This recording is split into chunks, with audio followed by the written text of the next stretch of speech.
ডিভোর্সের এই গ্রাউন্ডসগুলো জেনে রাখুন, এগুলো আপনি প্রমাণ করতে পারলে সহজে ডিভোর্স পেয়ে যাবেন।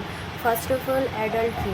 যদি শারীরিক বা মানসিকভাবে নির্যাতিত হন, তাহলে এটি যদি আপনি কোর্টে প্রমাণ করতে পারেন তাহলে ডিভোর্স পেয়ে যাবেন। ডেজার্শন, কোনো কারণ ছাড়াই আপনার লাইফ পার্টনার আপনার থেকে আলাদা আছে, এর কোনো কারণ আপনাকে জানায়নি বা জানানোর প্রয়োজন মনে করেনি, এইটি যদি আপনি কোর্টে মামলা করেন তাহলে ডিভোর্স পেয়ে যাবেন।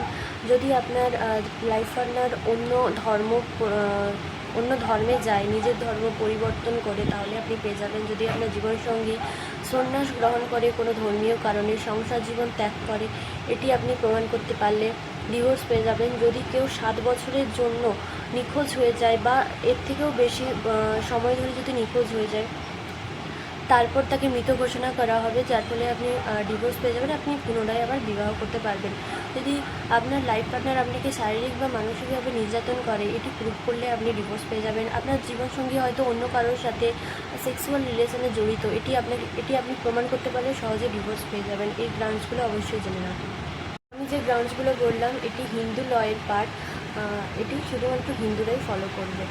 এছাড়াও এমন কিছু গ্রাউন্ড আছে যেগুলো শুধুমাত্র ওয়াইফ ক্লেম করতে পারবে, এগুলো শুধুমাত্র ওয়াইফের জন্য, স্বামী পারবে না। এই গ্রাউন্ডসগুলো যদি আপনারা জানতে চান তাহলে অবশ্যই কমেন্টে জানাবেন।